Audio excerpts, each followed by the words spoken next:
Lakle Inspector Ahan wamakta the Inspector Tayay tabiri busu James Saiguzama taramnok chu bugaloi na ikokno na khurumja ngasi chu puduna laksari Inspector Tayay chamri gani fumapan subataka sandok sariba thoromasi wakal na sagatchaba wari paring aman hauji hingiba amadi lekhidreba kana gumba amatega mari lenezidi thoromasi tabiro matungna domna kana gumba mari lene haina haibiraknabadi madugi daite khuna logjawa ngamsa nangi thamoida ibu latpiba ibu nungsibibase masigidamakt nangbu yamna thagal dathoiba aina dathoiba bu nungsijabada dathoibana khangbirambase yamna nungai hey yung adesho hey siri mona natro mani ne nungsi nungon romance oh amasina hey asishu auto driver ni ne photo capture ita kak kara capsule ne kanar kani ne yare kuri no ne gi punchi sida torisu auto driver ngakta ai gi punchi sida auto driver ga kuri no ne mari leina risiba 아시마수 오토 다이버니네. 까빠버 나트로. 까피. 야래. 자실로. 플랜 아마 톡시. 타바가시 플랜 야우트르버디 야데니. 이토. 그이노 나나 ngasi ngarang sibu. yumda sangba yadi haidubu. Noi kakaga nanga. Ito. Kaisu khalun. Kakaga iga kitang sauna banida. Ay nonini di nakoy ga pulaga lay teatro yumda sangba yatri sasilo gari toro hoito party ma toro sini ko parilo rajo nangdi ay 진짜 가이브도 fatre party toro mahido ado ko tani thakto mukho bokan kaleja saibdi kai khiya halo Masih pun okey. Auto driver. Ngan ba. Mau lamun kumdi mo kay di. Hey, cinde. Ay, sono nuwaro. Ay, ngan mo yung matagkalaman kumning mo di na. Nang ni hela mo rin rajo. Karisu kalun. Mado, matam ladang. Tasilo. Taro, garido taro ne. 호이도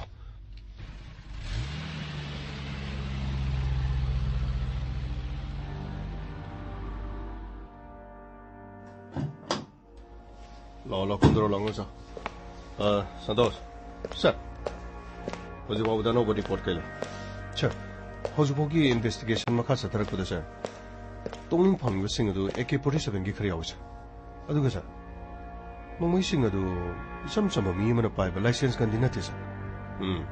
Santos misam gi license kan nongma jawar. Kabli mo nongma yeduga gari da pali basing. Soli basing ado da khangyada. Amadi operation ta oboda masada gi phongni nongma marudo. License kan gi nongma nati. .38 nati. Adu kabli badu da automatic rifle na chingma yaw. Tongan ba geng ku pukharaga mari lena rongadra. Natraga atoppa kana gumba Kulai pa basing. Anyway, I'm aware. Howjamaki de kuna bhabna saraga wakana sagala hairabdi yar. Sir, evidence sir, kari gumam taliti. Haibadi nongmai tongning phongni basina tana. Sir. Sados. Nongmai singa dusu mapong kya de kapagi haibadi tongning ler min phomdu. Sir, tongning ler se mapom mari. Aduga kitang chathoga ahum, kitang chathoga mari. Maduna takpati mo khoi chelaga Makogi sapagadabi yung mapanda kabag porman. Adorgadi mi si mari or mga. Natraga mi mga tarok surasu. Kulay pa si mari or mga. Sir, ano may na di mali siya? Ozi lari ba, bol lepi ba singa si. Kop na siya na dabayar. Makogi kari makogi karay sali kadawi habadu yamo na kang dabayar. Kari umatamda, election gi mi or ba sa mo. Lambi de talaga check to bugi tangay patabalak. gari da paisa aduga makoigi khujukulai adu ma camera yorabadi mado ai khoina farga dandi pibi election commission of Indiana piriba norms camera niom camera ledi madu singa do khoina ngang na santa singa do di farga wara wate me panisha hoju phogi di tholiba tawdo si da masam sana atata hai badu ore ai khoina makoi bu ticket bada wa boy ga do adu bu yeng badari sir kri nom ta hai je ge sir ke do re ga mai kari muk thana re vote ke kari thana re ha bi bawro na te da sir adu gi mata ang di sariana khra di sir hayune hayune kari no nang haning bo karai da mu kari dorge kana sak chana re karai de khana re karai de miya chingna re as sir adu gi wa de kri su haning ai oi de sir tonga kendra singda di sir hek amagi thonga na amagi game sare ko sir amagi thonga andu na atopa amagi game amuk saba gi wa ni de sir adu ke dorge sir game ani si thangna na saba yaro hai di sir irang thopudi khara fagadar khali de sir kai dorba game thangna na lebena kari tawi hai no sir hatai gina te da ama du da som na kan du da mo krino sa thongi khangde sir ko kai ga mo khoi gi yamna saba manu gi mong da khang da phadi gong ma kari gum ngauraga yen thong dul pa kun thra ge le ga sau hei jala ga pongau da ngauraga ko sa ma khoi gi yen thong ma pi ja khai hai ba ma na ba tau ba su ya ba ma le da adu ga som na kan da ko sir sa di na ta ba sir karino turen gi hangoi phara hangoi ngauraga yen thong ma gi manam thadok pu su ya ro ma le de sir madu da gi karino angau ba seng du kharga singa paisan narga thonga da thola ga gap sap taw na ba de sir adu khata sina te de sir karino ma khoi gi kem sa ba du khak na ta ba de sir thonga da phamba karino gari la aga paisa thadana ba gi no pi myam phamba do sir karino nang hai du bo thonga da phamba paisa thadana ba hai ba di sir karino mo khoi na pamjaba party gi mi singna phirana ma sana bun de yunga ga taw do sir mamang da mo khoi no pi myam kwa sa ba gi phamba do adu gi de sir adu kai do ge mi ga mai adu di mafam khudi mak tawi dol amagi shu tawi ke do ba do as sir atai yuana te de sir atai de so adom mathau sen ma mayam do sir akhoi na hatak marak si ko akhoi aina sum station da karino vote ki matang ga wa ga ngang se nupi ngang khra di asum ba hairen yam saw bu ma le da sir kari gi saw de ba aseng ma chum ba hai bani lamdam asi bu makoi na panya bro lamdam asi da amot pa aseng ba leiri ba puna mak atu karino haidna nainar ga koi myam khana ga dam ni nati rajniti su makoi khakta gi ram punsi esi rajniti di yaw da ba yadi male masi da leiri ba se amagi right phangna na ba amagi hak ta na hona ba da ekoi masen amaga mado yana ga dam ni ningthau ba mana sumo ya bran ha amana sum ningthau ya bro amana mu oini masini miyam gi ganatantra haris rajniti ai jisin rajniti da mi amana natraga party amana asumak paire ga leiba hai base sunga ya imung amada lemine ba mi khudima amaga wakhan mor manade chinjak manade mama amatana popo masa ora basu punamak lemine ba singdo khasi loina khena ga madu da phau ba khena ra ga khoi meyam punamak laikai lemine ba sana le pa manipur ste lebe india punamak ta lebe malem ste lebe punam amaga mo wakhan mana roin adu chana kangno nai base malem da sem liba miyam punamak ki lon manadra basu leibak manadra basu politics manadra basu pham manadra basu prithvi de miyam punu chana ga da niyom amadi kanglon haiba madi leidana madugi kanglon sing adu ngak patai madu ngalak ta tar di miyam gi kholau la kani miyam gi kholau la ise madu miyam gi pen da bagini lais masidani ne bungo punamak se larik laisugi manga laidan lais larik laisugi manga yaw do singna asigu mo tang singang na ba khra dum wa gani ko sir krino khang de de lo hening ban khang amre mi amaga so ma ta nusina dre krino khang de amana so makhoi gi wa khakta na tra ekhoi ne ngang bo wa da so ekhoi da so phat ta ba mi ne khan me yorok pasidani ne sir kai su khalunu ga mai landr ga loi miyam gi dama afa ba to ba miyam gi dama thabak to ba di politics rajniti madu da machu na bi ati ekhoi mi oina polopani mi oina pololabadi mi oi bi wakhan khan ga da ai gi satana krishna sarga yengu mi gi masana krishna sabi yeng de habdu di yaro punama se awon ba hong mani miyam ni yabado miyam gi lengak hai base miyam ni yara khan gi ba miyam gi miut aduna la kadam mada sunom sasan to ya banati achumba aran ba haibu di miyam punama loina khangani ain leiri ko adu gi matang da karisu khalun yare hauji thole ba thodo si matang de ko investigation yam ko na tishi aduga Kanana Karigidamata no Makao Kibino, Karigidamata Tobono have to come upon us. Karigamo Wapa Masida, I couldn't Namsin the Renatra Potopong Kidabatarabati. Police Department will be on the land Okini. Aduga. Toliba Todo Asida, I could so Kusam the Regasat for Soy than a mankin. Aduna Koi Toliba Todo Simatanga, I call you informer Tado. I am a miracle lady missing the Paulo. Pagni, sir.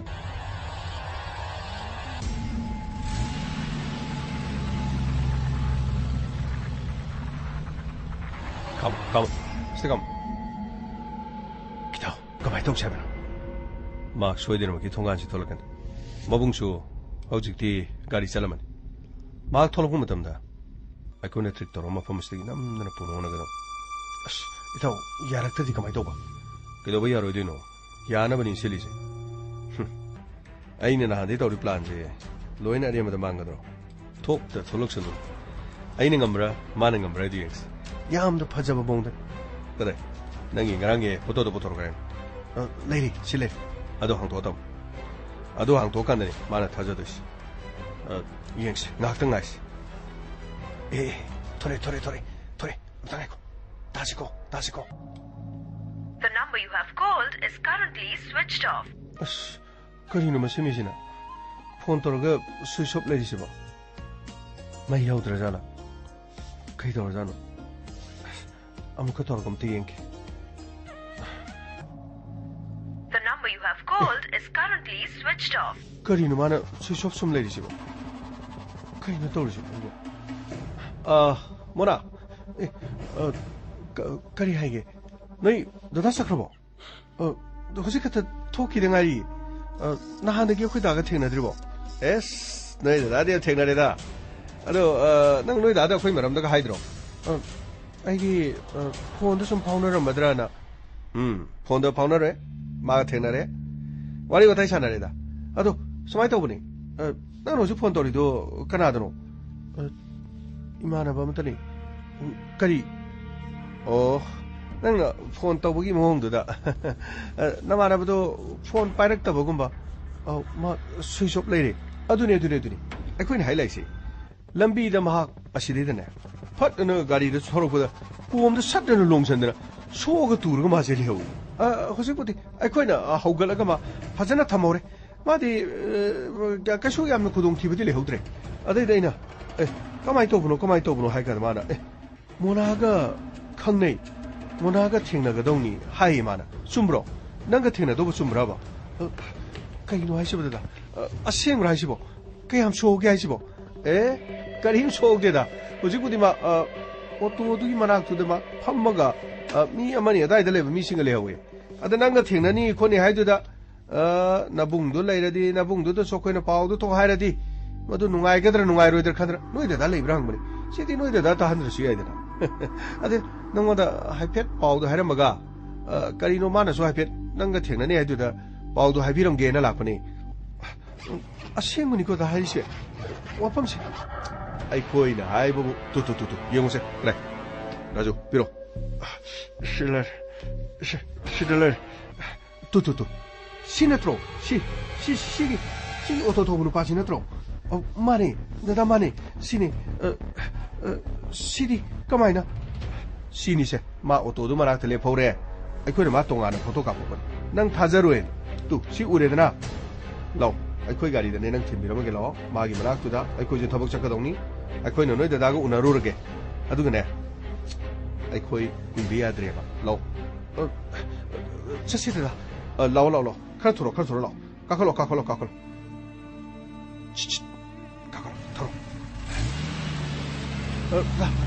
Cam Lapigasibo. Side the lady. Low. Hey, Cartoon Tony. Tori. I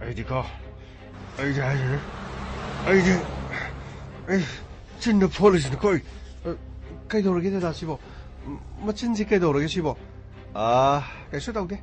Can I say never get told woman again? So Magi Masagi, much in the Norman or Hidrabahitari. Adugin. Can't wally get Tories was soon go to this book. A sight enough but any hiding. Game Kalun, Yorodon, Nang Tamamo, Quim, Tabuk Chakadori. 게임 더 와르노 요니 더우절로네 이따 가라스 그래 더우절로네 아스 이따 바이도 당하네 시대 더우리 시대게나 까마이 더우도이노 게임노 강디 하이 모나 시행항시 юм다 레이다 말레니 하이네 로홍 몸을 살로라 할래 마네 юм다 레람들시보 하이 모나 하이마 가리노만 떨시보 통치 졸론살람이 통소두나 아시 마탁다마 탕갈팜 레비스에 탕갈람 따래 또 이행게 소디 실레리니 놈이 따살라보고 말락들이시는 깨돌리바 하이마 가리니게 신강지디야 아씨 감독니 떠오르시디에 시엔 종버가이도 떠오르바잘라니 시보 아씨 아이보네 마봉 라가네 미와 아목 따라다나네 가리노 마나 하우지 파워 락들이시보 거기 포원어도 아이쇼 빠이디 하도가 가라마이네 떠오르시디에 아씨 미와 따라다나네 아이 놈이 따살락버시다네 가다이다노네 아씨 마봉 실라에네 떠오르시 라와 이봉아 라와 히마 모나디 가이세 그러봐 그니 이마디 로홍모 쩔루베라게는 랩레이도보 쩔루드리베라 쩔도이로 이봉아 하이디 로홍모 할라바니네 ngaho 쩔루게나 땡땡땡 쩔라 보행 비토마라이니네 아도 나서는 비디 юм다이네 탐만바 아도 마디 레이람드리네 떠오르시보 아씨 아이쇼 로홍펌도 바로마 방 카라 탱하다나 마시디 카라 탱도 그래니 아사잉간나 라디 칸가다바 호지 파우바 레이람드리시보 마부 어왕나 까이면 싸호이 그리고 뭐야 테이드가 삭히보 거기 보는 거니 니마 락센 이마 시 인상 나피시 만ung 너무 탕게겠고 호이 뭐 세 소도 실레레세 야레야레 이마 아이 떠르기 가리노니 떠리시보 호지 파우바 할락드리시보 가리노미 떠우도리벌리 라시보 이보 땡그레다 호지 파우바 할락드레디 가나기 юм다노니 떠보부디 나한조 sakharga thengna lai adobu karino니 ai sabi masanabu yumda halakkoda thengna halakadorisibo The number you have called is currently switched off. 이마 마기 폰시디 아이는 폰 떠보다 스위치 오프 레이니마 그럼 아이 똥니마 가리노네 하이쇼부 이봉어 마기 폰도 샀더라디 가라이데 레이리노네 마보 이마 아이 어왕라 깨기 스미엄 사호이덤 타홍기기 아두가 테이테이카나 마마나비 사토키바 코키바 야오브라는 타홍기기 이봉어 카라 투나마 또 항고 그럼 아이 똥니 떠우리벌리 라시디 젠종바이도 떠우리라네 시보 이몽식이 비밤마시가 미는 녹나리바 미니 영트리바 두가 가리노네 이보 괜찮아 그래 해게 당하마 아이 그만 알아브라 ngasi lakti aina ngasai phone du mongoda phone to bu mai phone du switch off lei aina khale yumda ga leibu mai yaudra jala mai laktra jala khalami ni madi kadai ti sani hairam jano kana amata karim ta hairam da male ai mathang hangala adubu numi tasala pawu yumda halak tabsi dadi ai shu karino wakhala makhale adu wa mai ge nang ingoda karim ti kai kan khangna chanaba nungsi nungon aduga 아시고 마시다 공탕 징가다버기 말함 라이브라 나 코이드가 하이람브라 나다 아두디 코이드가 임다 하이람디 마두기 와팜도 소이드나 까리고 마나 방토크다 블레이드 코이드 하이람거니 코이드가 임다 하이람디 아두니 파나 기안 따브라나 칸마 아두부 숨노 마나 젠 정도나 또그네 해버디 타자블레이디 멘차 너 코이드가 호렌 폰가 또라디 아이고도 호렌 폰은 또 또로 아두그네 너코이네 마가 강나버 걷벌 레이르가디 까나까나놈 탕 어두그네 탕의식네 시엘리브라 젠더브라 하이브도 무텀치 파타버니나 레이비아드 이마도 좀더수 마부도 손들을 내오르바니 당한바 아이 쇼이드나 하이자라키 파레 아두디 아이 잘루케고 파니 당한바 까나이도 부살이 자누마드나 아씨 와나라마니 떠오리시 그리노 하이게 돌리시네. 이마 폴레. 그나마시나. 다토이베네 시디. 할로. 다토이바. 깰레르게. 자. 그노니니. 모나도부 폰 스위치오브듬레. 누이데가 람로.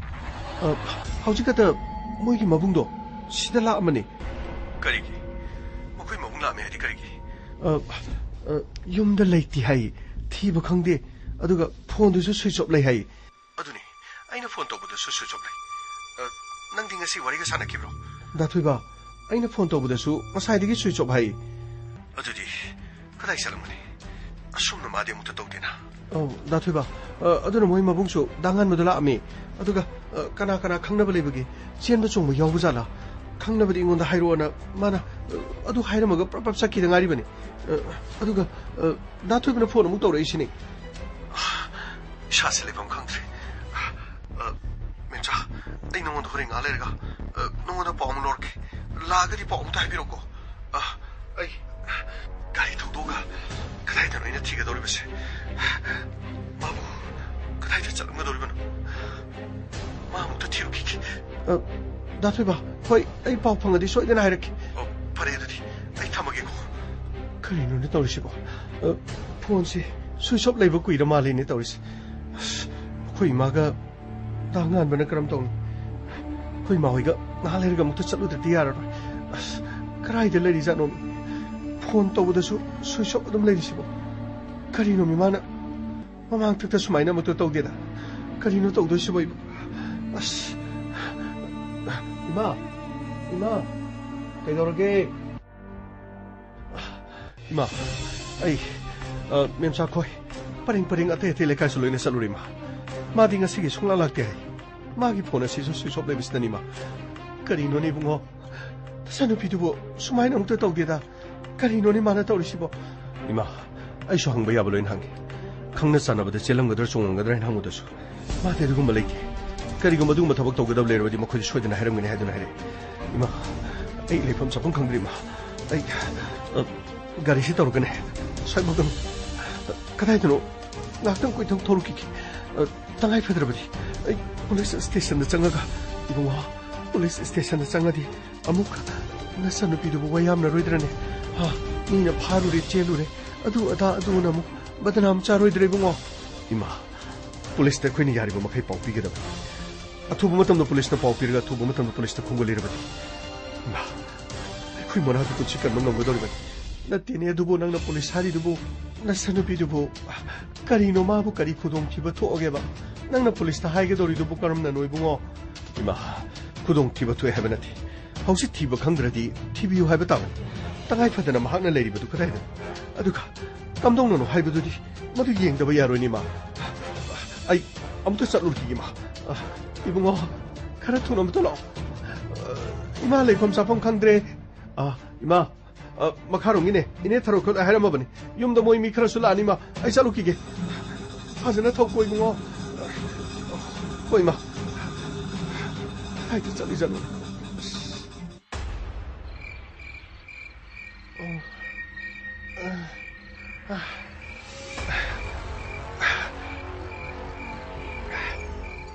가야잖아. 아이들 내리고 있으니까 나야잖아. 하나 내기. 하나 내기. 아이들 내리시 보고 나야잖아. 그리고 아이 코다시 불리시. 아이 콩가 시시. 그리고 떨어지고. 어이. 니가 포가. 아이 와이. ꯅꯪ ꯃꯐꯝ ꯑꯁꯤꯗꯒꯤ ꯑꯃꯨꯛ ꯍꯟꯅ ꯅꯪꯒꯤ ꯅꯌꯨꯝꯗ ꯆꯠꯂꯔꯣꯏꯀꯣ? ꯑꯗꯨꯅ ꯂꯥꯎ ꯈꯣꯡꯉꯣ. ꯅꯪꯅ ꯃꯐꯝ ꯑꯁꯤꯗꯒꯤ ꯆꯠꯈꯤꯕ ꯍꯥꯏꯁꯦ ꯑꯩꯈꯣꯏ ꯃꯁꯛ ꯈꯪꯕ꯭ꯔꯥ? ꯑꯩꯈꯣꯏ ꯃꯁꯛ ꯈꯪꯉꯗꯤ ꯅꯪꯅ ꯑꯃꯨꯛ ꯄꯨꯂꯤꯁꯇ ꯇꯥꯛꯊꯣꯛꯀꯅꯤ. ꯅꯕꯨꯡꯗꯨꯗ ꯑꯃꯨꯛ ꯇꯥꯛꯊꯣꯛꯀꯅꯤ.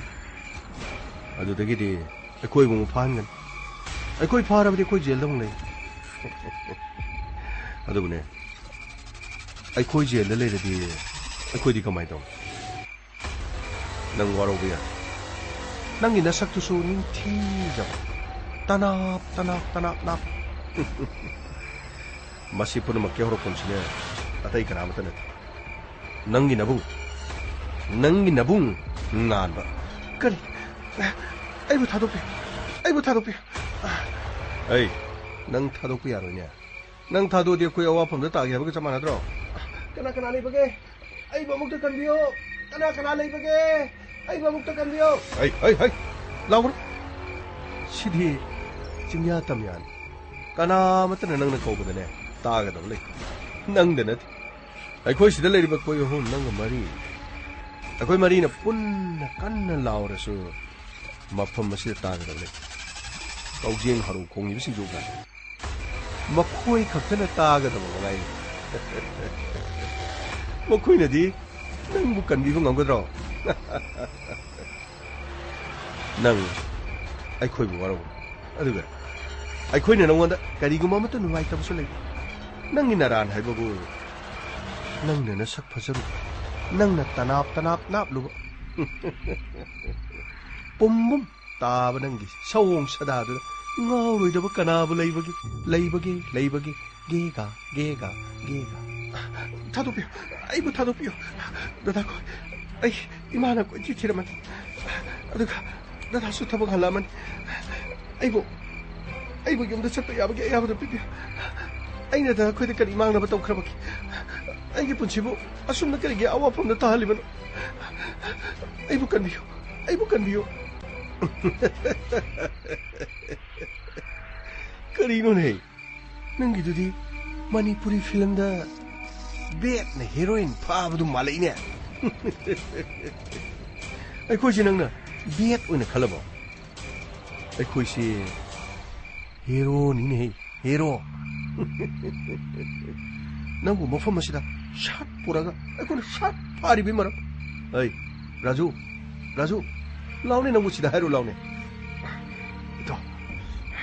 ꯀꯩꯅꯣ ꯏꯇꯥꯎ ꯌꯦꯡꯉꯨ ꯃꯥꯒꯤ ꯃꯆꯤꯟ ꯑꯁꯤꯗ ꯐꯣꯠꯂꯤꯕ ꯃꯐꯝ 12 ꯌꯦꯡꯉꯨꯅ ꯁꯤ ꯀꯅꯥꯅ ꯇꯧꯏ ꯅꯪꯒꯤ ꯅꯕꯨꯡ ꯑꯗꯨꯅ ꯎꯔꯦꯗꯅ ꯑꯁꯤ ꯅꯪꯒꯤ ꯅꯕꯨꯡꯅ ꯊꯤꯅ ꯐꯨꯕꯗꯒꯤ ꯃꯆꯤꯟꯅ ꯁꯤ ꯌꯥꯗ꯭ꯔꯕ ꯌꯦꯡꯉꯨ ꯍꯥꯟꯅꯗꯤ ꯃꯆꯤꯟꯁꯤ ꯈꯔ ꯐꯖꯔꯝꯃ ꯍꯧꯖꯤꯛꯇꯤ ꯌꯣꯡꯒꯤ ꯃꯆꯤꯟꯅ ꯃꯐꯝ ꯆꯥꯗꯅ ꯃꯆꯤꯟ ꯄꯥꯜꯂꯛꯄꯗꯨ ꯃꯥꯟꯗ꯭ꯔꯦ 이자, 심장을, 에이, 라면 콩리구나 가보고 들어. 라면 콩리구나 가보고 들어. 라면디 굽는 레이드는 시다. 아두부 핵 타먹 따라이 타먹 빵토금스. 타바가시 라면 굽는 보나보다 마찬노 피시노 콜라이 오니 시즌나가. 아두게 마붕 마사나 아파오보다. ꯃꯐꯝ ꯑꯁꯤꯗ ꯃꯍꯥꯛ ꯄꯨꯔꯛꯂꯒ ꯏꯃꯣꯁꯅꯦꯂꯤ ꯃꯍꯥꯛꯄꯨ ꯕ꯭ꯂꯦꯛꯃꯦꯜ ꯇꯧꯔꯒ ꯑꯩꯈꯣꯏꯅ ꯂꯃꯟ ꯈꯨꯝꯒꯗꯕ ꯃꯐꯝ ꯑꯁꯤꯗ ꯄꯥꯡ ꯇꯤꯡꯉꯒ ꯊꯝꯃꯒ ꯃꯥꯅ ꯑꯩꯈꯣꯏꯅ ꯐꯨꯈꯤꯕ ꯀꯥꯎꯈꯤꯕ ꯅꯦꯠꯈꯤꯕ ꯃꯌꯥꯝꯗꯣ ꯃꯗꯨꯒꯤ ꯂꯃꯟꯗꯣ ꯁꯤꯡꯒꯗꯕꯅꯤ 이자 ꯑꯩꯒꯤ ꯂꯃꯟ ꯁꯤꯡꯕꯗ ꯈꯥꯎꯕ ꯃꯥꯒꯤ ꯃꯆꯤꯟꯗꯨꯁꯨ ꯑꯩꯉꯣꯟꯗ ꯐꯣꯠꯂꯤꯕ ꯁꯨꯃꯥꯏꯅ ꯃꯥꯒꯤ ꯃꯆꯤꯟꯗꯨꯁꯨ ꯐꯣꯠꯂꯒ ꯊꯝꯕꯗꯨꯅꯤ ꯑꯩꯅ ꯄꯥꯝꯃꯤꯕ ꯐꯣꯠꯄꯗ ꯅꯠꯇꯦꯅꯦ ꯍꯥꯠꯇꯣꯛꯀꯗꯕ ꯑꯗꯨꯒ ꯃꯆꯟꯅꯨꯄꯤ ꯑꯁꯤꯁꯨ ꯃꯕꯨꯡꯒ ꯂꯣꯏꯅꯅ ꯄꯨꯟꯅ ꯀꯣꯝ ꯑꯃ ꯇꯧꯊꯣꯛꯑꯒ ꯄꯨꯂꯞ ꯐꯨꯝꯖꯤꯜꯂꯒ ꯃꯈꯣꯏ ꯑꯅꯤꯒꯤ ꯃꯣꯡꯐꯝ ꯑꯗꯨꯗ ꯂꯐꯨ ꯄꯥꯝꯕꯤ ꯑꯃ ꯐꯖꯅ ꯊꯥꯕꯤꯔꯒ ꯂꯣꯏꯔꯦ ꯑꯗꯨ ꯏꯇꯥꯎ ꯑꯩꯈꯣꯏꯅ ꯃꯆꯟꯅꯨꯄꯤ ꯐꯥꯔꯤꯁꯤꯗꯤ ꯀꯔꯝꯅ ꯍꯥꯏꯗꯣꯔꯤꯅꯣ ꯏꯇꯥꯎ ꯑꯩꯅ ꯇꯧꯕ ꯄ꯭ꯂꯥꯟꯁꯤꯡꯗꯨꯅ ꯑꯃꯠꯇ ꯈꯪꯗ꯭ꯔꯦ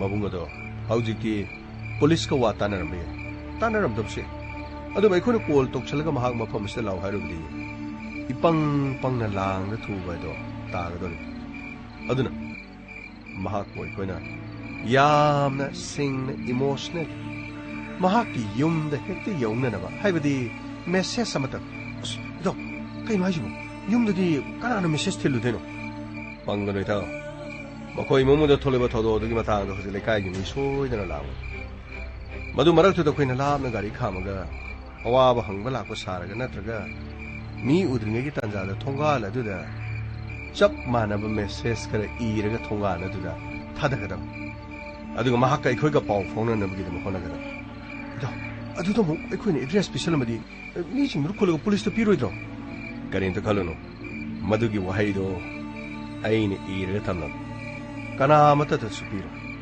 ꯄꯤꯔꯕꯗꯤ ꯃꯆꯟꯅꯨꯄꯤ ꯃꯥꯡꯖꯔꯦꯗ ꯏꯇꯥꯎ ꯀꯃꯥꯏꯅ ꯍꯥꯏꯗꯣꯏꯅꯣꯕ ꯀꯃꯥꯏꯅ ꯏꯗꯣꯏꯅꯣꯕ ꯅꯆꯟꯅꯨꯄꯤꯒꯤ ꯊꯋꯥꯏ ꯀꯟꯕ ꯄꯥꯝꯂꯕꯗꯤ ꯅꯥꯏꯇꯣꯝ ꯅꯊꯟꯇ ꯂꯝꯍꯥꯡꯗ ꯊꯣꯔꯛꯎ ꯑꯗꯨꯒ ꯂꯝꯍꯥꯡꯗ ꯊꯣꯔꯛꯂꯕ ꯃꯇꯨꯡꯗ ꯑꯩꯈꯣꯏꯒ ꯄꯥꯎ ꯐꯥꯎꯅꯅꯕ ꯁꯣꯏꯗꯅ ꯍꯣꯠꯅꯁꯤ ꯑꯩꯈꯣꯏ ꯁꯤꯜꯂꯛꯀꯦ ꯀꯔꯤꯒꯨꯝꯕ ꯄꯨꯂꯤꯁꯇ ꯄꯥꯎ ꯄꯤꯔꯕ ꯅꯆꯟꯅꯨꯄꯤ ꯇꯠꯂꯦ ꯑꯗꯨꯃꯛ ꯇꯠꯂꯦ ꯀꯔꯤꯅꯣ ꯇꯠꯂꯦꯅ ꯍꯥꯏꯗꯣꯏꯁꯤ ꯏꯇꯥꯎ ꯀꯔꯤ ꯍꯥꯏꯗꯣꯏꯅꯣ ꯑꯩ ꯇꯠꯄ ꯍꯥꯏꯗꯤ ꯁꯤꯕꯅꯤꯅꯦ 이제 꼭 망한 별로라가 망학 섬두다 탕나 차걱 틸러가 하라가 마펌에서 혼도가 더 망을러 까나 아무튼 강도나디 머두다 마하나 싹파 마학기 마트모 싹파도 머두니 그니 얘기라 어스 응아이래 그리노 허즈키 마탐데 용사 이로 마사바스나 하와바스디 어스 나한 크리스마스 마야데기 사라고 용사도 하우짓 파와바 덤사리니고 서니기 망아 따로마니 허징나 뭐 어스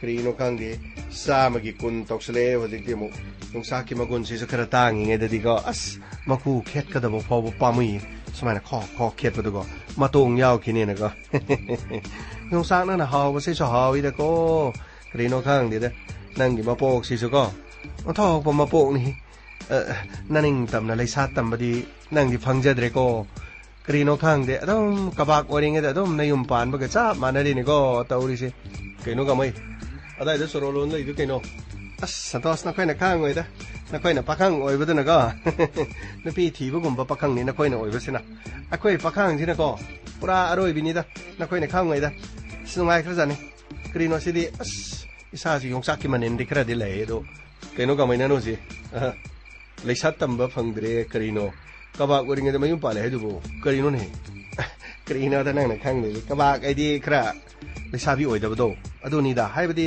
ꯀꯔꯤꯅꯣ ꯍꯥꯏꯕꯗ ꯃꯥꯒꯤ ꯃꯄꯣꯡ ꯃꯔꯩ ꯐꯥꯗꯕ ꯃꯃꯤꯠ ꯇꯣꯡꯗꯕꯗꯣ ꯑꯗꯨ ꯍꯥꯏꯕꯅꯤꯗ ꯌꯣꯡꯆꯥꯛꯅ ꯃꯃꯤꯠꯇꯨ ꯇꯣꯡꯉ ꯃꯌꯨꯝ ꯄꯥꯟꯕ ꯃꯇꯝ ꯑꯃ ꯂꯩꯗꯅ ꯑꯗꯨꯒꯤ ꯃꯇꯝ ꯍꯥꯏꯕꯅꯤꯗ ꯍꯧꯖꯤꯛꯀꯤꯗꯤ ꯃꯥꯗꯤ ꯀꯔꯤꯅꯣ ꯃꯃꯤꯠꯇꯣ ꯀꯔꯤꯅꯣ ꯇꯣꯡꯗ꯭ꯔꯤꯉꯩꯗ ꯑꯗꯨ ꯃꯌꯨꯝ ꯄꯥꯜꯂꯗꯤ ꯀꯕꯥꯛ ꯇꯥꯔꯦꯗꯅ ꯀꯕꯥꯛ ꯍꯥꯏꯕꯗꯤ ꯐ꯭ꯂꯦꯠ ꯑꯣꯏꯕꯗꯣ ꯑꯗꯨ ꯍꯥꯏꯕꯅꯤꯗ ꯑꯗꯨ ꯑꯣꯏꯔꯦ ꯅꯪꯗꯤ ꯑꯩꯗꯤ ꯑꯇꯣꯞꯄ ꯋꯥꯔꯤ ꯑꯣꯏꯕꯅꯤ ꯌꯣꯡꯆꯥꯛꯀꯤ ꯋꯥꯔꯤꯗꯨꯗ ꯑꯁ ꯀꯕꯥꯛ ꯑꯗꯨ ꯑꯗꯥꯒ ꯖꯥꯠ ꯖꯥꯠꯅꯤ ꯅꯪ ꯋꯥꯔꯤꯁꯤ ꯑꯁ ꯑꯗꯨꯗ ꯅꯠꯇꯦꯅꯦ ꯌꯣꯡꯆꯥꯛꯅ ꯑꯣꯚꯔꯀꯣꯠ ꯂꯤꯂ ꯂꯥꯛꯄꯗꯨꯗꯤ ꯅꯪ ꯈꯪꯉꯕ꯭ꯔꯣ ꯑꯁ ꯀꯩꯅꯣ ꯑꯣꯚꯔꯀꯣꯠ ꯍꯥꯏꯗꯤ ꯍꯣꯏꯅꯦ ꯌꯣꯡꯆꯥꯛꯇ ꯀꯔꯤ ꯑꯣꯏꯕꯗꯣ ꯎꯀꯤꯜ ꯑꯣꯏꯕꯗꯣ ꯀꯔꯤꯅꯣ ꯌꯣꯡꯆꯥꯛꯇ ꯎꯀꯤꯜ ꯍꯥꯏꯁꯤꯕꯣ ꯀꯔꯤꯅꯣ ꯌꯣꯡꯆꯥꯛꯅꯕꯨ ꯎꯀꯤꯜ ꯀꯃꯥꯏ ꯑꯣꯏꯗꯣꯏꯅꯣ ꯑꯁ ꯎꯀꯤꯜꯗꯤ ꯀꯣꯠ ꯑꯃꯨꯕ ꯂꯤꯠꯄꯗꯨꯗꯤ ꯀꯔꯤꯅ ꯈꯪꯗꯦ ꯌꯣꯡꯆꯥꯛꯅ ꯎꯀꯤꯜ ꯑꯣꯏ ꯍꯥꯏꯕꯗꯤ ꯌꯣꯡꯆꯥꯛꯇꯨꯅ ꯍꯌꯦꯡ ꯀꯔꯤ ꯑꯃꯨꯕ ꯃꯣꯏꯒꯤ ꯀꯣꯠꯇꯨ ꯂꯤꯠꯂ ꯂꯥꯛꯑꯗꯤ ꯌꯣꯡꯆꯥꯛꯇꯨ ꯎꯀꯤꯜ ꯑꯣꯏꯔꯦꯅꯤ ꯈꯪꯉꯕ꯭ꯔꯣ ꯑꯁ ꯌꯥꯔꯦ ꯇꯨꯝꯃꯩꯔꯣꯏꯗ꯭ꯔꯣ ꯅꯪ ꯗ꯭ꯌꯨꯇꯤ ꯂꯩꯔꯤꯕ꯭ꯔꯣ ꯀꯃꯥꯏꯅ ꯂꯩꯔꯤꯅꯣ ꯑꯗꯨ ꯇꯧꯏꯗꯨ ꯀꯩꯗꯧꯏꯅꯣ ꯑꯁ ꯉꯁꯤꯗꯤ ꯅꯥꯏꯠ ꯇꯥꯏꯅꯤ ꯌꯣꯡꯆꯥꯛ ꯏꯔꯣꯝꯕꯁꯨ ꯆꯥꯁꯜꯂꯒ ꯁꯤꯗꯩꯗ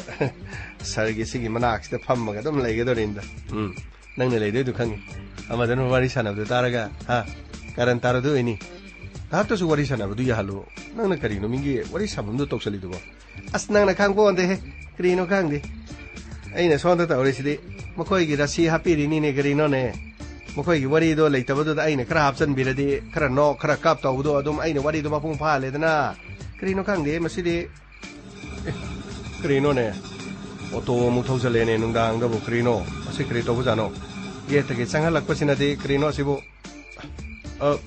ꯏꯆꯤꯜ ꯀꯔꯤ ꯂꯩꯕꯅꯣ ꯑꯊꯦꯡꯕꯁꯤꯗ ꯀꯔꯤ ꯂꯩꯒꯦ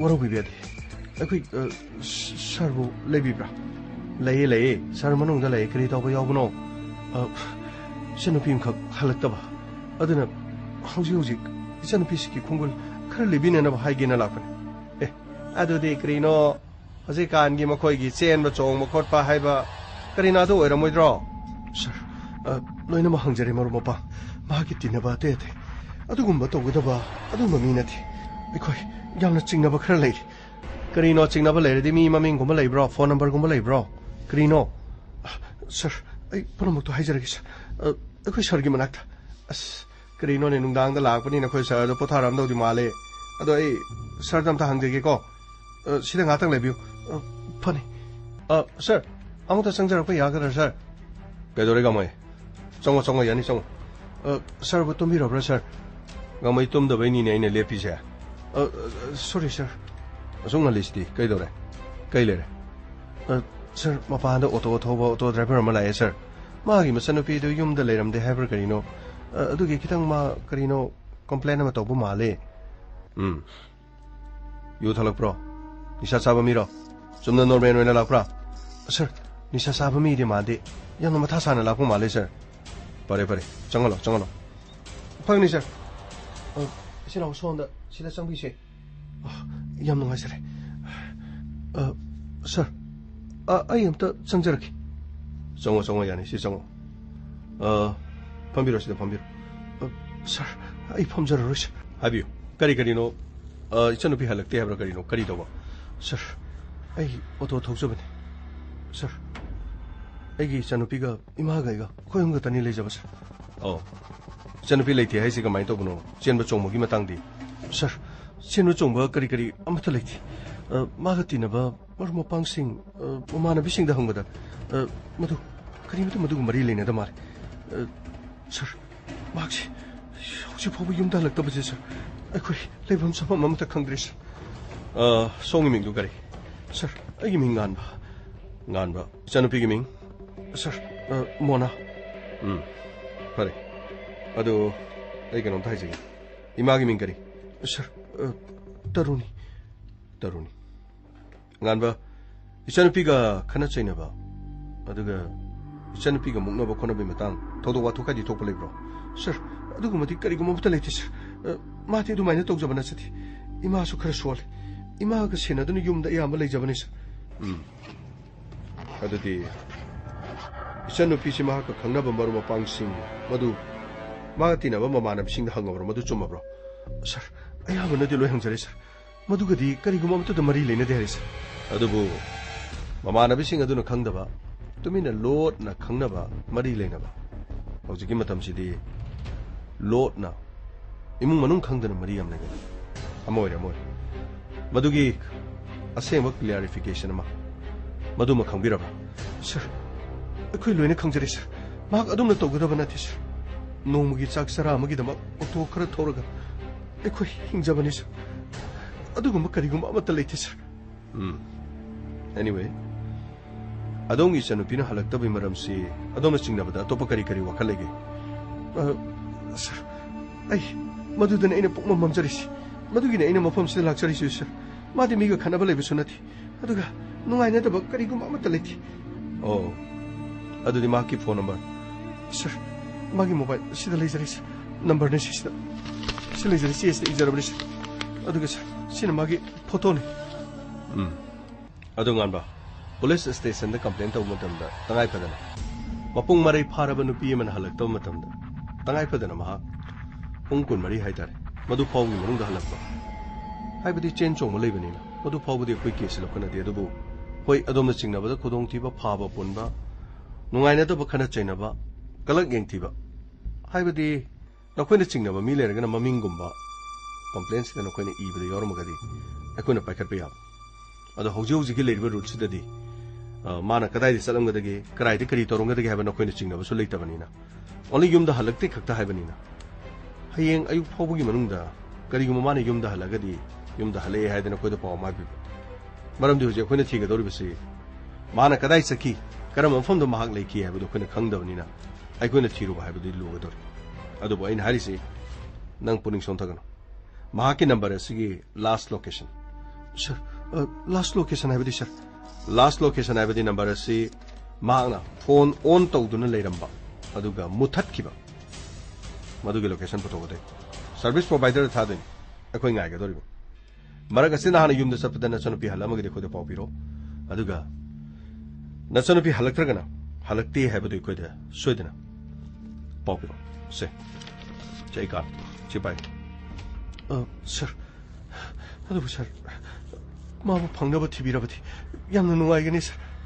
Karim to khanganung anba ai khoina mahaki lephambu khangnabadi hojikchu ai soidena sapi adu nang mona diningsing na khoi mungi yengna ba na khoi mungi nungai taba na khoi bu yeng thiba mi lerabadi kana no haibadu ming palambiya mioi singa dugi maram da khona thigalaga ꯅꯆꯟꯅꯨꯄꯤ ꯃꯥꯡꯂꯤꯕꯁꯤꯒꯤ ꯃꯇꯥꯡꯗ ꯅꯠꯇ꯭ꯔꯒ ꯃꯈꯣꯏꯒꯤ ꯈꯨꯖꯤꯟ ꯊꯧꯔꯥꯡ ꯌꯥꯎꯕ꯭ꯔꯥ ꯍꯥꯏꯕꯗꯣ ꯌꯦꯡꯕ ꯌꯥꯒꯦ ꯁꯥꯔ ꯑꯗꯨꯗꯤ ꯀꯅꯥꯃꯠꯇ ꯂꯩꯇꯦ ꯁꯥꯔ ꯐꯔꯦ ꯑꯗꯨꯗꯤ ꯍꯧꯖꯤꯛꯀꯤꯗꯤ ꯑꯗꯣꯝ ꯆꯠꯄ ꯌꯥꯔꯅꯤ ꯑꯩꯈꯣꯏ ꯑꯊꯨꯕ ꯃꯇꯝꯗ ꯃꯍꯥꯛꯀꯤ ꯂꯥꯁ ꯂꯣꯀꯦꯁꯟ ꯌꯦꯡꯉꯒ ꯑꯗꯨꯒ ꯃꯍꯥꯛꯀꯤ ꯃꯣꯕꯥꯏꯜꯗ ꯀꯅꯥ ꯋꯥꯔꯤ ꯁꯥꯟꯅꯩ ꯀꯅꯥ ꯃꯔꯤ ꯂꯩꯅꯩ ꯍꯥꯏꯕꯗꯨꯒꯤ ꯃꯇꯥꯡꯗꯣ ꯑꯩꯈꯣই ꯌꯦꯡꯁꯤꯟꯖꯒꯦ ꯇꯉꯥꯏ ꯐꯗꯕꯁꯤꯡ ꯑꯩꯈꯣꯏ ꯏꯟꯚꯦꯁꯇꯤꯒꯦꯁꯟ ꯍꯧꯖꯒꯦ ꯁꯥꯔ ꯌꯥꯔꯒꯗꯤ ꯏꯆꯟꯅꯨꯄꯤꯗꯨ ꯍꯧꯖꯤꯛ ꯄꯨꯡꯐꯝ ꯑꯁꯤ ꯐꯥꯎꯕꯗꯤ ꯌꯨꯝꯗ ꯍꯜꯂꯛꯇ꯭ꯔꯤ ꯁꯥꯔ ꯌꯥꯔꯒꯗꯤ ꯃꯥꯒꯤ ꯃꯄꯨꯟꯁꯤꯁꯤ ꯄꯨꯡꯂꯣꯏ ꯂꯣꯏꯕ ꯇꯥꯔꯦ ꯁꯥꯔ ꯌꯥꯔꯒꯗꯤ ꯃꯥꯕꯨ ꯐꯪꯅꯕ ꯑꯝꯇ ꯊꯤꯕꯤꯌꯨ ꯁꯥꯔ ꯑꯝꯇ ꯐꯪꯅꯕ ꯊꯤꯕꯤꯌꯨ ꯁꯥꯔ ꯉꯥꯟꯕ ꯅꯪꯒꯤ ꯅꯆꯟꯅꯨꯄꯤ ꯑꯩꯒꯤꯁꯨ ꯏꯆꯟꯅꯨꯄꯤꯒꯨꯝꯕꯅꯤ ꯑꯗꯨꯕꯨ ꯑꯩꯈꯣꯏꯅ ꯊꯤꯒꯗꯧꯔꯤꯕꯁꯦ ꯑꯩꯈꯣꯏꯁꯨ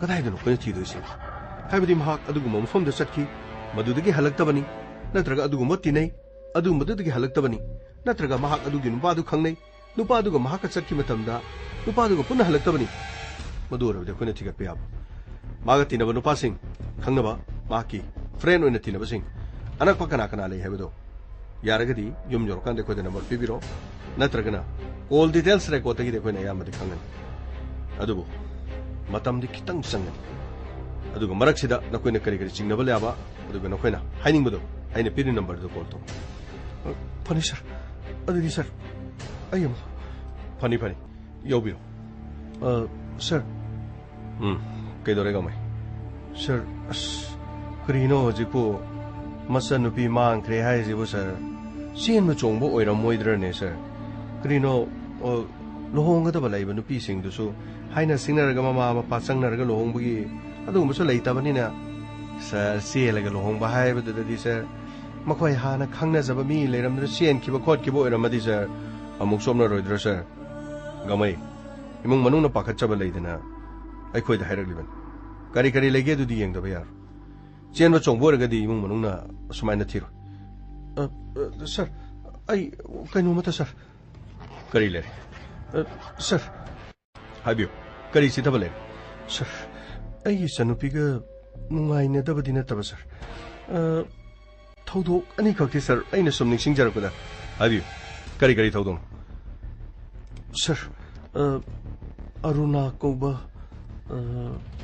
ꯀꯣꯂꯦꯖ ꯀꯥꯔꯤꯕꯤ ꯅꯨꯄꯤ ꯑꯃ ꯃꯥꯒꯤ ꯃꯃꯥꯟꯅꯕꯤ ꯔꯣꯃꯤ ꯑꯗꯨꯒ ꯊꯕꯥ ꯃꯈꯣꯏ ꯑꯍꯨꯝ ꯑꯩ ꯒꯥꯔꯤꯗ ꯅꯣꯡꯃ ꯄꯨꯗꯨꯅ ꯆꯠꯂꯤꯉꯩꯗ ꯂꯝꯕꯤꯗ ꯖꯤꯕꯟ ꯑꯃꯗꯤ ꯀꯩꯂꯥꯁ ꯑꯃꯗꯤ ꯔꯥꯖꯨ ꯃꯈꯣꯏ ꯑꯍꯨꯝꯅ ꯈꯟꯅꯕ ꯍꯧꯔꯛꯈꯤ ꯁꯥꯔ ꯃꯗꯨ ꯈꯛꯇ ꯅꯠꯇꯅ ꯑꯌꯥꯝꯕ ꯃꯇꯝꯗ ꯅꯨꯄꯤ ꯑꯍꯨꯝ ꯑꯗꯨꯗ ꯃꯈꯣꯏꯅ ꯀꯥꯔꯟ ꯏꯇꯥ ꯇꯥꯕꯗꯒꯤ ꯃꯗꯨꯒꯤ ꯋꯥꯔꯤ ꯑꯃꯈꯛ ꯑꯩꯅ ꯍꯦꯛ ꯇꯥꯖꯕ ꯑꯗꯨꯅ ꯃꯔꯝ ꯑꯣꯏꯔꯒ ꯑꯩꯅ ꯀꯣꯂꯦꯖ ꯆꯠꯊꯣꯛ ꯆꯠꯁꯤꯟꯁꯨ ꯅꯨꯡꯇꯤꯒꯤ ꯊꯤꯟꯕꯒꯤ ꯊꯕꯛ ꯑꯃꯁꯨ ꯑꯗꯨꯒ ꯅꯣꯡꯃ ꯀꯣꯏꯕ ꯆꯠꯄꯒꯤ ꯂꯝꯍꯥꯡ ꯑꯃꯗ ꯉꯥꯏꯍꯥꯛ ꯋꯥꯔꯤ ꯁꯥꯟꯅꯗꯨꯅ ꯃꯈꯣꯏ ꯂꯩꯔꯤꯉꯩꯗ ꯈꯪꯍꯧꯗꯅ ꯍꯥꯏꯔꯤꯕ ꯃꯤꯁꯤꯡꯗꯨ ꯂꯥꯛꯑꯒ ꯁꯥꯔ ꯑꯩꯈꯣꯏꯗ ꯈꯟꯅꯕ ꯍꯧꯔꯛꯈꯤ ꯑꯩꯉꯣꯟꯗ ꯈꯨꯠ ꯊꯥꯕꯕ ꯍꯧꯔꯛꯈꯤ ꯃꯗꯨꯗꯒꯤ ꯁꯥꯔ ꯃꯈꯣꯏꯒꯤ ꯎꯁꯤꯠꯇꯕ ꯃꯑꯣꯡ ꯑꯗꯨꯒ ꯃꯈꯣꯏꯒꯤ ꯑꯦꯇꯤꯇ꯭ꯌꯨꯠ ꯑꯗꯨꯗ ꯑꯩꯅ ꯌꯥꯅꯤꯡꯗꯕꯗꯒꯤ ꯁꯥꯔ ꯃꯈꯨꯠ ꯂꯩꯊꯦꯛꯑꯒ ꯑꯩꯅ ꯐꯨꯈꯤ ꯁꯥꯔ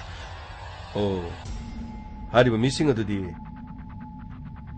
ꯃꯣꯕꯥꯏꯜ ꯅꯝꯕꯔꯗꯤ ꯅꯉꯣꯟꯗ ꯂꯩꯕ꯭ꯔꯣ ꯁꯥꯔ ꯑꯩꯉꯣꯟꯗꯗꯤ ꯃꯣꯕꯥꯏꯜ ꯅꯝꯕꯔ ꯂꯩꯇꯦ ꯑꯗꯨꯗꯤ ꯀꯅꯥꯗ ꯂꯩꯒꯅꯤ ꯑꯔꯨꯅꯥꯗ ꯔꯣꯃꯤꯗ ꯊꯕꯥꯗ ꯁꯥꯔ ꯃꯗꯨꯃꯗꯤ ꯑꯩ ꯈꯪꯖꯗ꯭ꯔꯦ ꯑꯗꯨꯕꯨ ꯁꯥꯔ ꯃꯈꯣꯏꯗ ꯍꯪꯂꯕꯗꯤ ꯑꯩ ꯈꯪꯕꯁꯨ ꯌꯥꯏ ꯁꯥꯔ ꯈꯪꯂꯒꯅ ꯃꯈꯣꯏꯗ ꯍꯪꯕꯤꯔꯣ ꯈꯪꯗ꯭ꯔꯒꯅ ꯃꯈꯣꯏ ꯀꯅꯥꯅꯣ ꯍꯥꯏꯕꯗꯨ ꯊꯤꯕ ꯇꯥꯕꯅꯤ ꯁꯥꯔ ꯑꯃꯅ ꯁꯥꯔ ꯀꯩꯗꯧꯔꯕ ꯑꯇꯩ ꯀꯔꯤ ꯂꯩꯕ ꯁꯥꯔ ꯊꯧꯗꯣꯛ ꯑꯗꯨ ꯊꯣꯛꯈ꯭ꯔꯕ ꯃꯇꯨꯡꯗ ꯆꯠꯂꯝꯗꯥꯏꯗ ꯃꯈꯣꯏꯅ ꯑꯩꯉꯣꯟꯗꯁꯨ ꯁꯤꯡꯅꯔꯝꯃꯤ ꯁꯥꯔ ꯃꯗꯨꯒ ꯏꯆꯟꯅꯨꯄꯤꯒꯤ ꯊꯧꯗꯣꯛꯁꯤꯒ ꯃꯔꯤ ꯂꯩꯅꯔꯝꯕ ꯌꯥꯏ ꯂꯩꯅꯔꯝꯗꯕꯁꯨ ꯌꯥꯏ ꯑꯗꯨꯕꯨ ꯃꯗꯨ ꯈꯛꯇ ꯅꯠꯇꯅ ꯑꯇꯩꯗꯤ ꯀꯔꯤ ꯂꯩꯔꯤꯒꯦ ꯁꯥꯔ ꯑꯃꯅ ꯁꯥꯔ ꯅꯣꯡꯃ ꯑꯩꯒꯤ ꯌꯨꯝꯗ ꯁꯥꯔ ꯑꯔꯨꯅꯥꯒꯤ ꯄꯥꯕꯨꯡ ꯌꯨꯝꯗ ꯂꯥꯛꯏ ꯁꯥꯔ ꯑꯗꯨꯒ ꯁꯥꯔ ꯑꯩꯈꯣꯏꯕꯨ ꯈꯨꯃꯤꯠ ꯈꯨꯗꯥꯡꯗꯒꯤ ꯍꯧꯕ ꯑꯗꯨꯒ ꯂꯩꯇ ꯂꯥꯏꯔ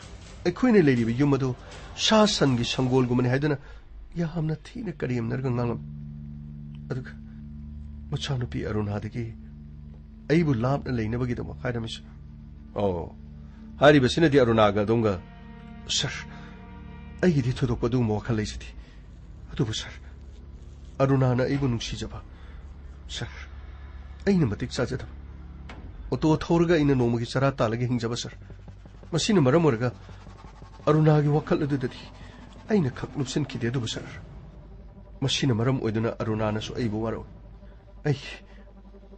ꯑꯩ ꯑꯔꯨꯅꯥꯒꯤ ꯄꯥꯕꯨꯡꯅ ꯍꯥꯏꯔꯤꯕ ꯋꯥꯐꯝ ꯑꯗꯨꯗꯒꯤ ꯂꯥꯞꯊꯣꯛꯇꯨꯅ ꯑꯩ ꯑꯗꯨꯃꯛ ꯂꯩꯖꯕꯅꯤ ꯁꯔ ꯑꯗꯨꯕꯨ ꯁꯔ ꯑꯩꯒꯤ ꯌꯨꯝꯗ ꯂꯥꯛꯂꯝꯕ ꯉꯥꯡꯂꯝꯕ ꯆꯩꯔꯝꯕꯗꯨꯒ ꯏꯆꯟꯅꯨꯄꯤ ꯑꯁꯤꯒ ꯃꯔꯤ ꯂꯩꯅꯒꯗ꯭ꯔꯥ ꯁꯔ ꯂꯩꯅꯔꯝꯕ ꯌꯥꯏ ꯂꯩꯅꯔꯝꯗꯕꯁꯨ ꯌꯥꯏ anyway ꯍꯥꯏꯔꯤꯕꯗꯨꯁꯨ ꯑꯔꯨꯅꯥꯗ ꯍꯪꯉꯒ ꯃꯈꯣꯏꯒꯤ ꯑꯦꯗ꯭ꯔꯦꯁ ꯍꯥꯏꯕꯗꯤ ꯑꯔꯨꯅꯥ ꯈꯣꯏꯒꯤ ꯑꯦꯗ꯭ꯔꯦꯁ ꯃꯗꯨ ꯄꯨꯝꯅꯃꯛꯇꯨ ꯑꯩꯉꯣꯟꯗ ꯄꯤꯕꯤꯔꯛꯎ ꯀꯔꯤꯅꯣ ꯍꯥꯏꯕꯗꯨꯗꯤ ꯊꯤꯒꯠꯇꯕ ꯌꯥꯔꯣꯏ ꯐꯅꯤ ꯁꯔ ꯑꯩ ꯁꯣꯏꯗꯅ ꯁꯥꯔꯒꯤ ꯅꯝꯕꯔꯁꯤꯗ ꯊꯥꯖꯔꯒꯦ ꯁꯔ ꯐꯔꯦ ꯑꯗꯨꯗꯤ ꯄꯨꯝꯅꯃꯛ ꯑꯗꯨ ꯃꯔꯨꯑꯣꯏꯅ ꯍꯧꯖꯤꯛꯀꯤ ꯍꯥꯏꯈꯤꯕ ꯃꯤꯑꯣꯏ ꯑꯍꯨꯝ ꯁꯔ ꯖꯤꯕꯟ ꯀꯩꯂꯥꯁ ꯑꯃꯗꯤ ꯔꯥꯖꯨ ꯃꯈꯣꯏꯒꯤ ꯑꯦꯗ꯭ꯔꯦꯁ ꯀꯗꯥꯏꯗꯅꯣ ꯍꯥꯏꯕꯗꯨ ꯈꯪꯉꯣ ꯑꯗꯨꯒ ꯃꯗꯨ ꯑꯔꯨꯅꯥꯗ ꯏꯟꯐꯣꯔꯃꯦꯁꯟ ꯂꯩꯕ꯭ꯔꯥ ꯂꯩꯇꯕ꯭ꯔꯥ ꯃꯈꯣꯏ ꯋꯥꯔꯤ ꯁꯥꯟꯅꯕ꯭ꯔꯥ ꯁꯥꯟꯅꯗꯕ꯭ꯔꯥ ꯍꯥꯏꯕꯗꯨ anyway ꯑꯔꯨꯅꯥꯒꯤ ꯅꯝꯕꯔꯗꯨꯁꯨ ꯑꯩꯉꯣꯟꯗ ꯏꯔꯒ ꯄꯤꯔꯝꯃꯨ ꯐꯒꯅꯤ ꯁꯔ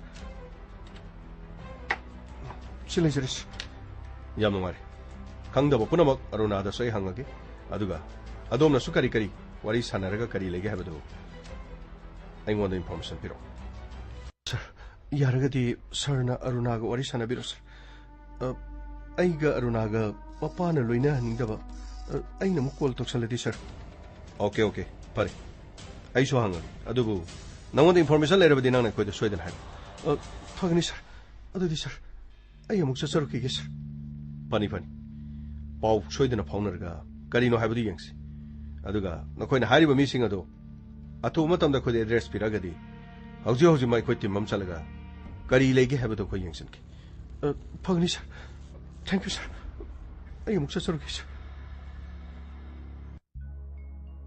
ꯑꯁꯨꯛ ꯊꯦꯡꯂꯕ ꯐꯥꯎꯕꯗ ꯍꯜꯂꯛꯇ꯭ꯔꯕꯁꯤꯗꯤ ꯍꯜꯂꯛꯀꯗꯧꯕ ꯃꯥꯟꯗ꯭ꯔꯦ ꯐꯠꯇ ꯅꯨꯡꯗ ꯀꯔꯤ ꯊꯣꯛꯑꯖꯥꯠꯅꯣꯅꯦ ꯑꯩꯕꯨ ꯀꯩꯗꯧꯔꯒꯦꯅꯦ ꯉꯥꯟꯕ ꯑꯗꯨꯅ ꯆꯠꯈ꯭ꯔꯒ ꯍꯜꯂꯛꯇ꯭ꯔꯤꯁꯤꯕꯨ ꯀꯔꯤꯅꯣꯅꯦ ꯇꯧꯗꯣꯔꯤꯁꯤꯕꯨ ꯑꯩꯕꯨ ꯀꯔꯝꯍꯥꯏꯅ ꯇꯧꯅꯤ ꯇꯧꯔꯤꯁꯤꯗꯤ ꯂꯥꯛ ꯃꯥꯜꯂꯦ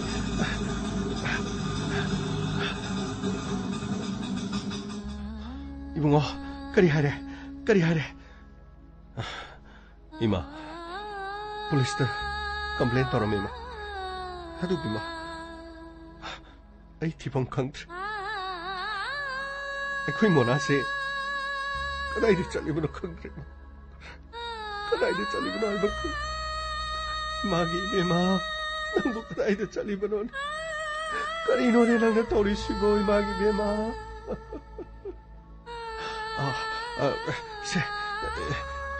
이봉아, 누파 한번 각라아미. 어두가네, 시에시농원도 비원을 비람미. 그리, 까나니 하리바. 까나니 하게. 너천 누비기 터와이 까닝나버디. 람항다 톨로, 나이똥. 어두가, 폴리스도 보 비비아로이. 너천 누비기 터와이. 이마, 시피라마디 까나까나노. 이봉아, 먹고디 낭 짝기바가 할레르갈라 아마니네. 이마, 파리. 아이기 자는 비길래 방강한 이마. 까리 해봐. 이마, 아이 까리 더가니. Luckily,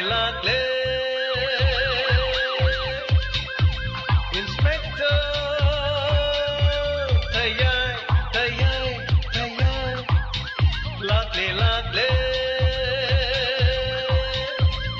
Lovely. Inspector, tayar.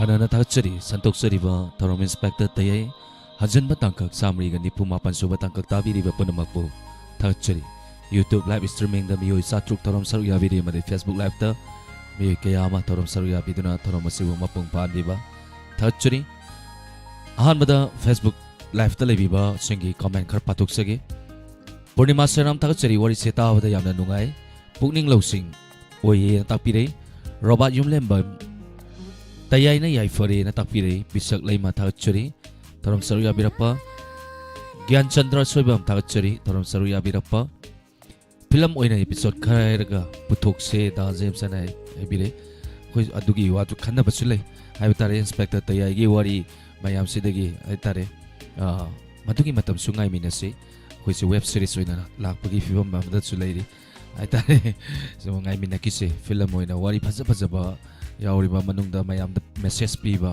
haibatare khangjan bada kana gada ba takap kaya ama yauri haibatare inspector tayai se dum nungti gi santui ba thoram sida koigi mayai da mayam da message piba mayam da kana ba yaba wahi wata mayam ma yauri mayam puna tamina sei thank you ngai mina sei matam soidana dugi matam sulak ba oisunu loina YouTube live streaming da library basing min khara patuk sage wahimam subita ta chori taram sarya birapa dumsa wai kom thoibi longjam saning khombi ta chori sajida nongsaibam ta chori taram sarya birapa mama ibem hal ta chori taram sarya birapa narasima ngamgi ton ta chori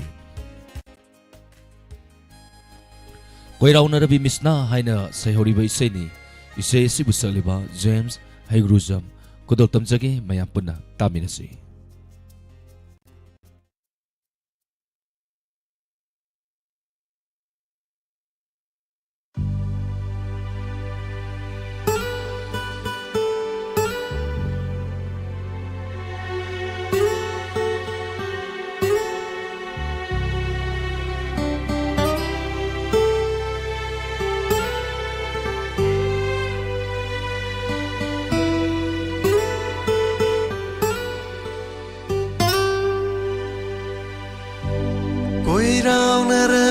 Krishna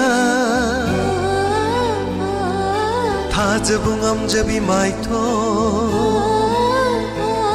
Koi rao na rabi mishna Thaja bungam jabi maitho Kayada ningthi jariba Kayada ningthi jariba Koi rao na rabi mishna Thaja bungam jabi maitho Koi rao na rabi mishna Thaja bungam jabi maitho Kayada ningthi jariba Kayada ningthi jariba Laklo ne nangmu aige inaksida Laklo ne nangmu aige inaksida Momo noklo Kayada ningthi jariba Kayada ningthi jariba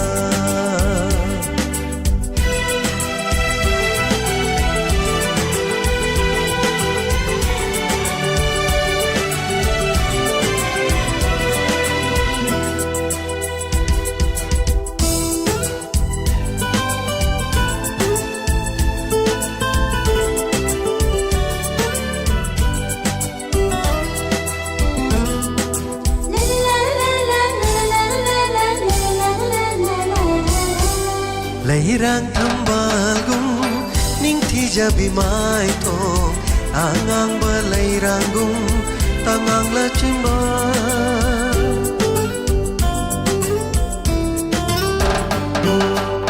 Leirang thambagum ningthi jabi mai thong angang ba leirangum tangang la chimba malangi shahumda nangi shamlangna Hai na hum na chat pado ipom naina malangi shahum da nangi shamlang na Hai na hum na chat pado ipom naina ying bagi pende ning tibi shatam nangi na tawuruba thamoy shina koi rao na bimisna Thaja bungam jabi maitho Koi rao na bimishna Thaja bungam jabi maitho Kayada ningthi jariba Kayada ningthi jariba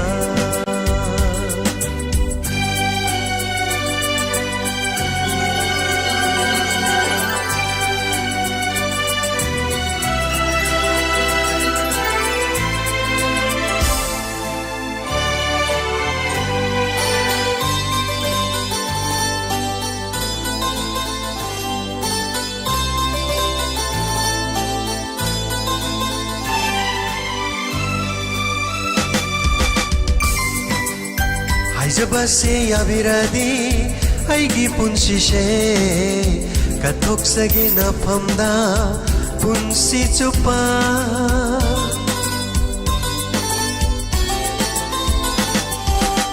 ꯍꯥꯏꯖꯕꯁꯦ ꯌꯥꯕꯤꯔꯗꯤ ꯑꯩꯒꯤ ꯄꯨꯟꯁꯤꯁꯦ ꯀꯠꯊꯣꯛꯆꯒꯦ ꯅꯉꯣꯟꯗ ꯄꯨꯟꯁꯤ ꯆꯨꯞꯄ ꯃꯪꯂꯥꯟꯗꯁꯨ ꯇꯣꯏꯅ ꯇꯣꯏꯅ ꯅꯪꯅ ꯂꯥꯛꯇꯨꯅ ꯋꯥꯔꯤ ꯀꯌꯥ ꯁꯥꯔꯝꯃꯤ 이나ꯛꯇ ꯅꯪꯅ ꯃꯪꯂꯥꯟꯗꯁꯨ ꯇꯣꯏꯅ ꯇꯣꯏꯅ ꯅꯪꯅ ꯂꯥꯛꯇꯨꯅ ꯋꯥꯔꯤ ꯀꯌꯥ ꯁꯥꯔꯝꯃꯤ 이나ꯛꯇ ꯅꯪꯅ ꯃꯄꯣꯛ ꯈꯨꯗꯤꯡꯒꯤ ꯂꯦꯞꯆꯔꯒꯦ ꯅꯪꯁꯨ ꯑꯩꯒꯤꯗꯃꯛꯇ ꯂꯦꯞꯄꯤꯌꯨꯀꯣ ꯀꯣꯏꯔꯥꯎꯅꯕꯤ ꯃꯤꯁꯅ ꯊꯥꯖꯕ ꯉꯝꯖꯕꯤ ꯃꯥꯏꯊꯣꯡ ꯀꯣꯏꯔꯥꯎꯅꯕꯤ ꯃꯤꯁꯅ ꯊꯥꯖꯕ ꯉꯝꯖꯕꯤ ꯃꯥꯏꯊꯣꯡ ꯀꯌꯥꯗ ꯅꯤꯡꯊꯤꯖꯔꯤꯕ ꯀꯌꯥꯗ ꯅꯤꯡꯊꯤꯖꯔꯤꯕ ꯑꯩꯒꯤꯗ ꯅꯪꯁꯦ ꯑꯣꯏꯖꯒꯦ ꯑꯩꯒꯤꯗ ꯅꯪꯁꯦ ꯑꯣꯏꯖꯒꯦ La la la la la la la la.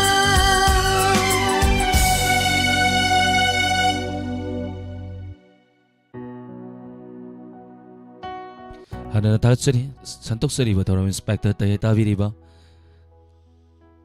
Toromasiki Makas at Tazarakwa, Ten Babre Amagi Matunda. You say Saknasi Toromaya Puna Saruya Minasi. You say Saknasi Toramda Season Nazagadaba number 7005-707-808 the call to Viratuna Domna Koidava Domna Sakpining by Say Sapiduna Miko Amatursu Potaminasi Hosiki Onadi Miko Kردang Mayam the Laptoksagi YouTube live the Facebook live the Leviriba next best the Lapi.